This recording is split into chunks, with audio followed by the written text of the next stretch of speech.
Ito.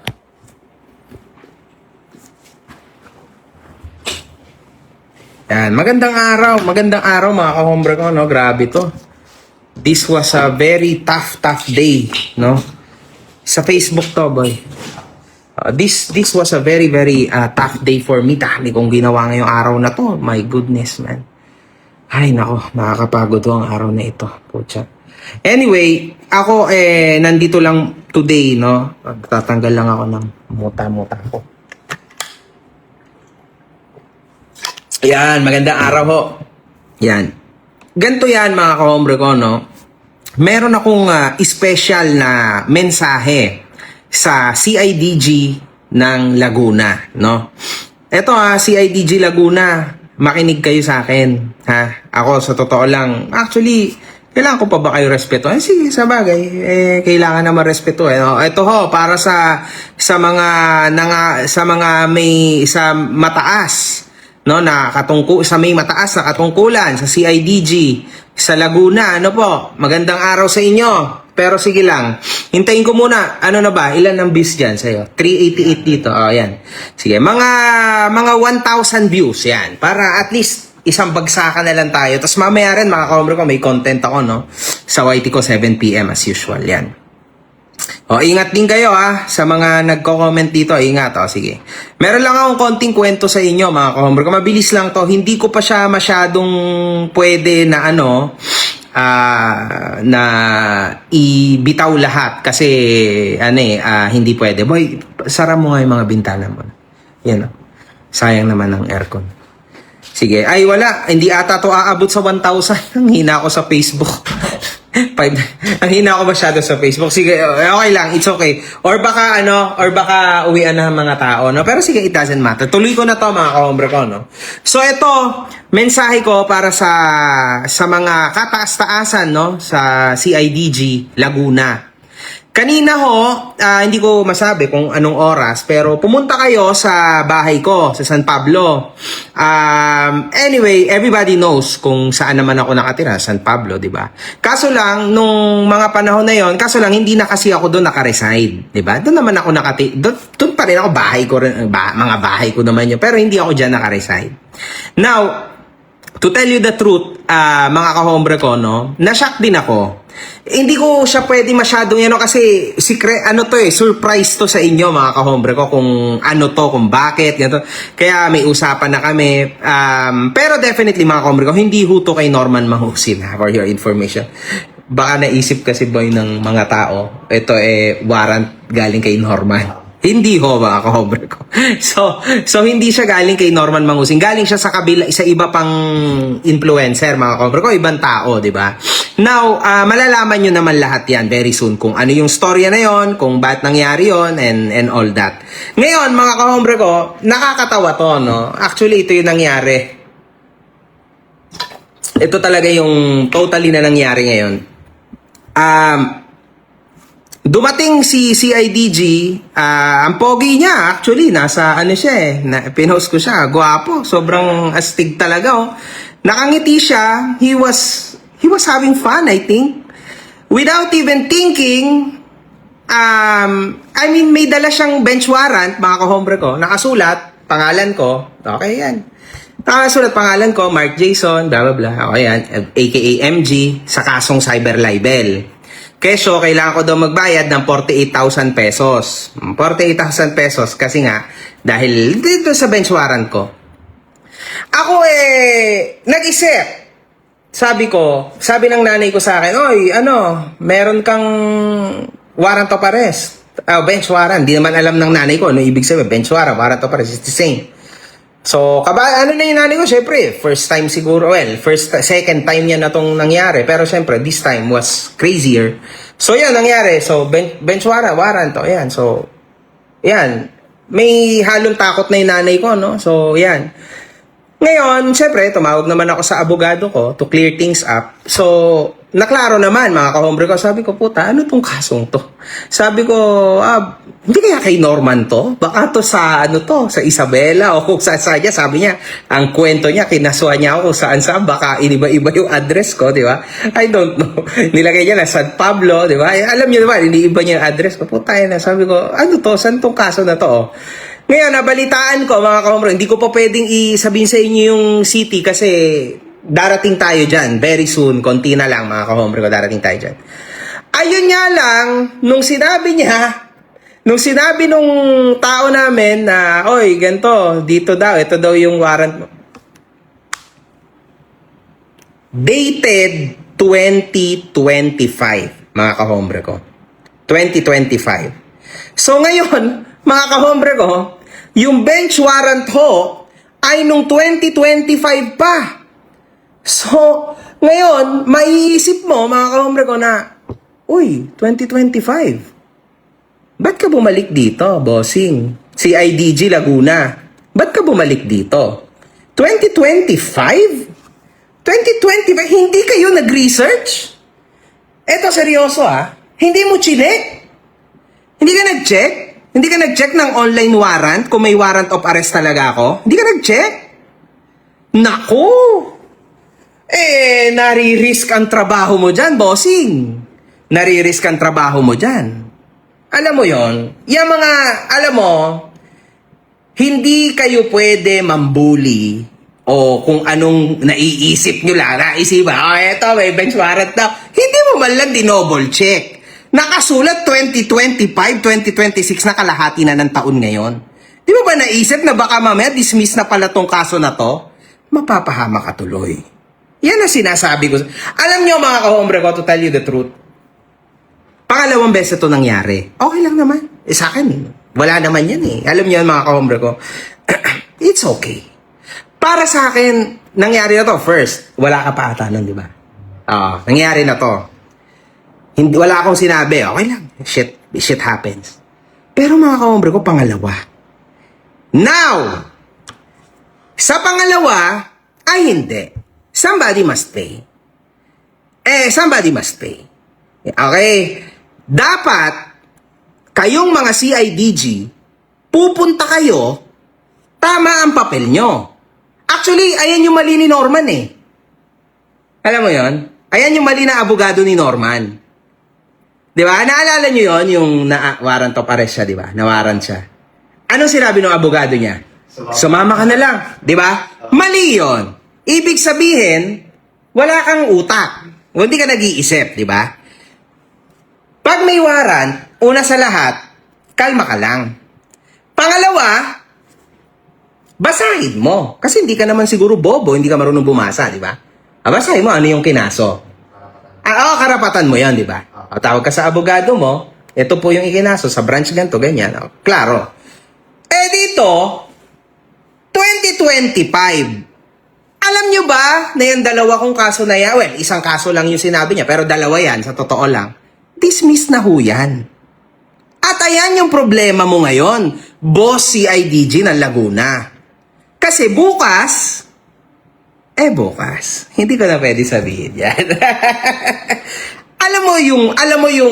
Alam mo kapag nagsasabi ka ng totoo, it's difficult, man. Boss CIDG ng Laguna, mahirap to.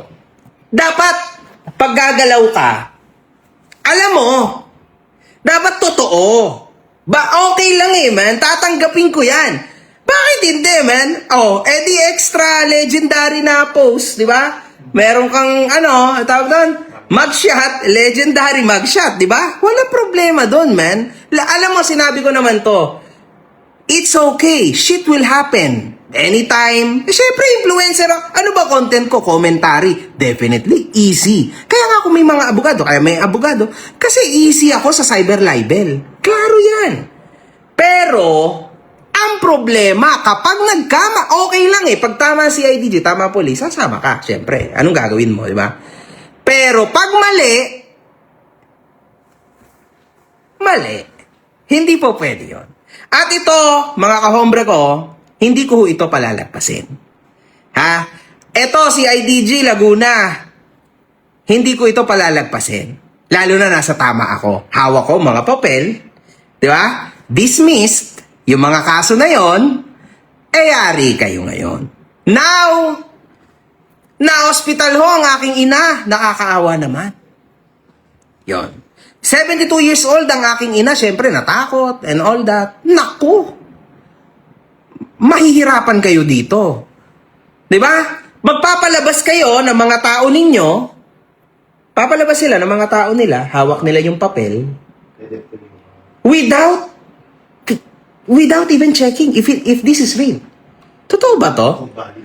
Is this even valid till now? 2025? Is this valid? Yes or no? Meron naman siguro kayong internet to check kung meron akong iwaran. Hindi nyo chinek.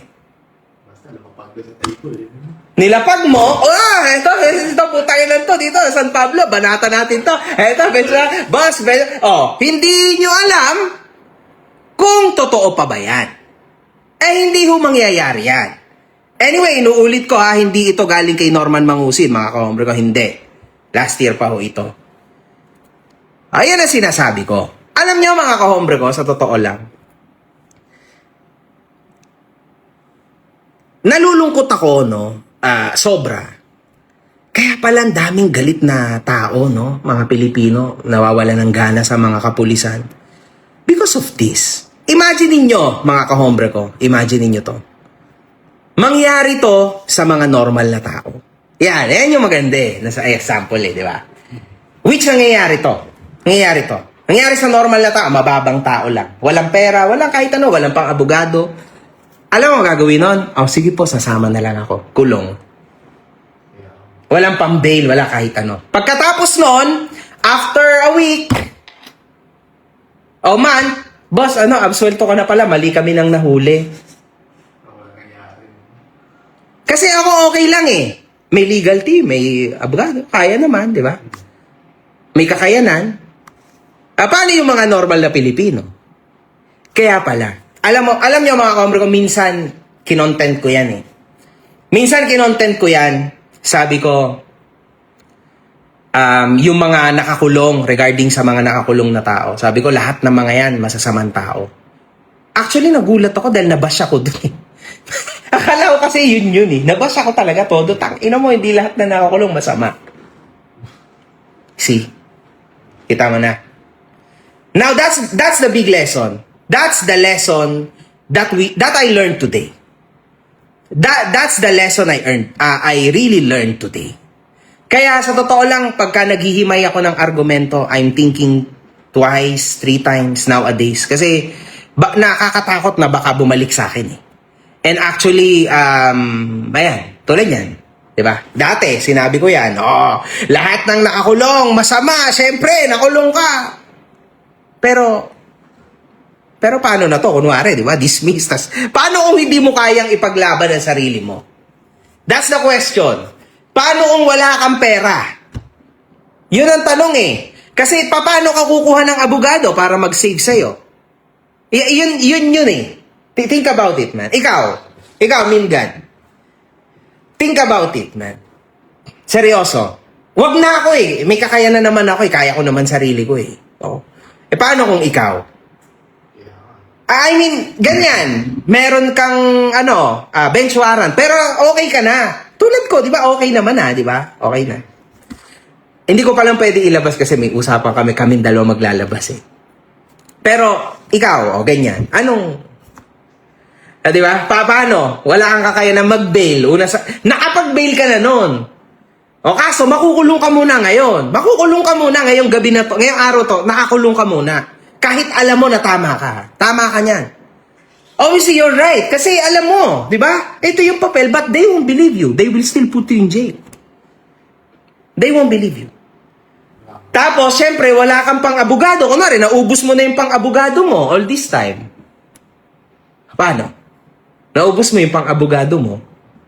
Dahil nga, syempre, ilang taon kayong naghiring-hiring ubos na yung pera mo, wala ka ng pang-abogado. Pero alam mo na, acquitted ka, nakasulat, may papel, di ba? Nakita mo naman, di ba? Dismiss. Paano mangyayari? Wala ka ng pera, man. Wala ka ng pang-abogado. Anong gagawin mo? Papakulong ka, boy. Oh, yun. Mag-shot. Dali ka, boy. Kahit wala kang kasalanan. Ayun pala yun. Ayun pala yun. Tangina, di ba? Yun lang. Di ba? Ayun lang. Ayan ang problema. Kaya, eto ho, si IDG Laguna ay hindi ho ito pwedeng masawalang bahala. Actually, siguro, medyo minalas-malas lang tayo ngayon, no? Kasi, ang inyong, hindi kayo nag-research, di ba? Wala kayong alam, wala kayong idea sa nangyayari, hindi nyo alam na dismiss na pala yung ipinunta nyo, naka-argabyado kayo ng tao. Kaso lang, yung tao na argabyado nyo, papalag. Yun ang problema. Yun ang malaking problema. Hindi ito tulad, no, ng iba na, alam mo yun, na ganun-ganun lang. Sige, tahimik na lang tayo. Ay, hindi. Ito, papalag. Papalag to hanggang sa dulo, ha. Hindi to start lang. Hindi to tsamba lang, ha. Dulo to, ha. Dulo. End. And believe me, it's real. It is real, man. It's real. Yan yun. Ayan, o, tama, may nag-comment. Kap Ninyo Barzaga, si Kap Ninyo ata to. Totoo atang siya to. Pakulong na lang pag walang abogado. Di ba? Ayun na yun. That's it. End. Ako okay lang eh. I'm okay. Patangin na. Kaya ko eh. Di ba? They are thinking of extorting you since they know you have money. Yeah, but they won't. They won't be able to. Anyway, haka-haka lang naman yan. Siyempre, hindi ko pwedeng sagutin yan. Haka-haka, chismis lang yan eh. Pero, yung sinabi ni Kap Ninyo, matalino yun. Na, walang abogado, pakulong na lang. Wala. What to do, man? What you gonna do about it? Tapos yung proseso, ang bagal, makikita nila, nagkamali sila, baka in a month or a year time. Thank you very much. Diba? Yun lang. Yun ang masama. Anyway, mga kaombre ko, hindi huto kaso ni FLM sa akin. Ang daming nagko-comment na, dismiss ba kaso? Hindi, guys. Oh my God, ayoko na magkwento. Mamaya na lang, panuorin nyo na lang ulit. Iba huto. Ibang influencer to na kinasuhan ako, mga kaombre ko. Pero, again, okay na kami ngayon. And actually, dismiss na po yung mga kaso na yon. So, yun yung di ko maintindihan sa CIDG Laguna, di ba? Eto, sabi ni Kap Ninyo, may free naman na abogado, di ba? Yung Pau. Oo, magaling din naman ang Pau. Legit. Kaso Kap Ninyo, asikasuhin mo muna. So, nakakulong ka habang may nag-aasikaso ng Pau para sa'yo. Hindi ba? So, wala rin mangyari. Di ba? Wala rin. Ganun lang yun. Wala. So, in short, nakakulong ka pa rin, Kap Ninyo. Yun yung sinasabi ko sa'yo. Sabi niyo, may mga libreng abogado sa Pau. Oo nga, Kap Ninyo. Kaso nakakulong ka nga nun. Diba? Sino mag-asikaso nun? Wala na. Basta nakakulong ka pa rin nun. Boss, ano naging reaction ng CIDG? Masaya sila. Tigita mo naman sa picture eh. Tignan mo sa picture na pinost ko. Naka-okay pa nga siya eh. Ayun lang. Hindi ko alam hanggang kailan to, ha? Hindi ko alam hanggang kailan tong smile na to. Baka mamaya niyan, ako naman ang maganto, ha? Alam nyo, this is a mistake, guys. This is a mistake. Siguro, akala nyo, ganun-ganun lang. No. Hindi sa akin. No. Not me, man. Hindi ako yon. Pero ito, tutuloyan ko to. Tutuloy ko to. Ay, good. Tangina, gandang kaso nito. Sure win to eh. Tangina, bakit hindi? Bukas pa naman, nasa Napolcom ako. Actually, mapipicture tayo doon. Kasi, naargabyado ako eh. Hindi ho pwede yan. Pag naargabyado ka, bilang Pilipino, putang ina, kakatukin mo talaga lahat ng ahensya ng bansa. Siyempre, taxpayer ka eh. Hindi nga ata alam nito si IDG na to na ako yung one of the biggest taxpayer sa Pinas na influencer. Maybe top 10. Hindi mo alam. Tangina. Check nyo pa sa BIR. Legit yan. Alam mo ba na hindi ko naman kailangan talaga magbayad ng BIR? Kasi meron na ako. Siyempre, may negosyo. Nagbabayad ako. Pagkatapos nun, tax na yung YouTube channel ko. Ako lang. Nagmamagandang loob. Nagbabayad lang ako. For no reason. Wala lang. Basta nagbabayad ako. Every 3 months. Legit. Kanina, kakabayad ko lang. Crazy to. Ayan, totoo yan, ha? Yan lang yon mga kahombre ko, no? So, kailangan, tandaan nyo na kailangan nating mapanagot ang mga tao na ito. They will definitely, they will need to do the biggest ever public apology. Dapat umikot kayo sa barangay namin. Kasi pinahiya mo ang aking pamilya sa barangay ko. Ayan ang sasabihin ko. Ayan ang totoo. At gusto ko may hawak kang watawat at nandun yung dismissal ko. Nakasulat, dismiss yung mga kaso na yon na inihain mo sa akin. Kesyo may warrant of arrest ako. Doon mapapatawad kita. Remember this, man. Maalala mo yung mukha ko. Maalala mo to, man. Ikaw, nakaganto ka, alika, ano yan? Ito, Boss CIDG, ang saya. Happy, di ba? Tayo na, happy. May dalang warrant of arrest, Happy, di ba? Bench warrant. Baka magkaiba yun. Ayan, Ayos, di ba? We'll see tomorrow, man. We'll see. Tignan ko, ha? Anyway, yun lang naman, mga kahombre ko.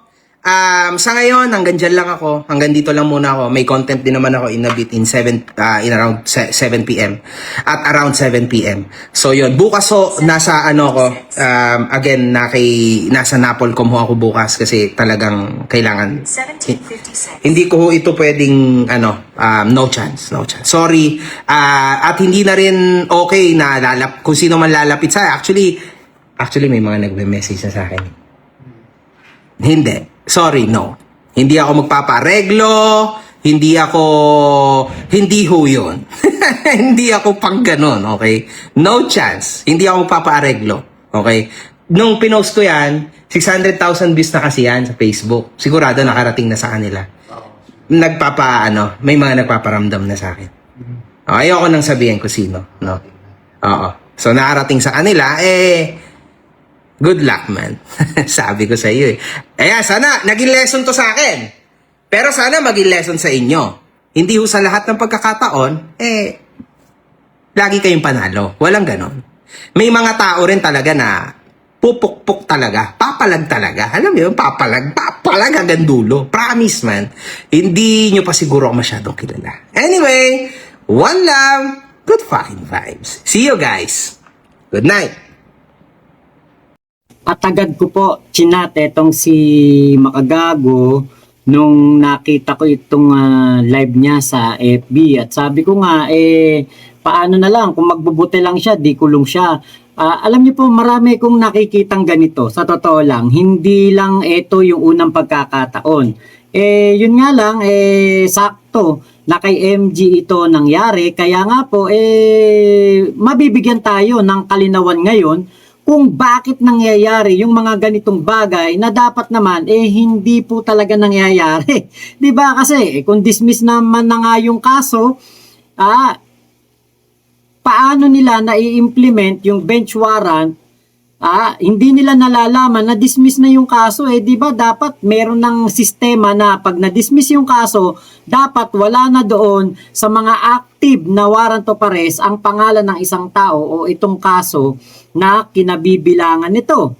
Diba dapat automatic na yan na nawawala para hindi po magkaroon ng ganitong mga insidente. Kasi paano na lang po kung magbubote, magsasaka o kaya nagtitinda lang ng fishball ang mahahaina ng isang warrant of arrest na matagal nang natapos yung kaso o na-dismiss. Diba? Syempre talagang nakakakabayan at ang isang sinabi nga dito ni MG ay na-hospital ang kanyang mama. Sana ay nasa mabuting kalagayan ito at sana po ay hindi na ito maulit.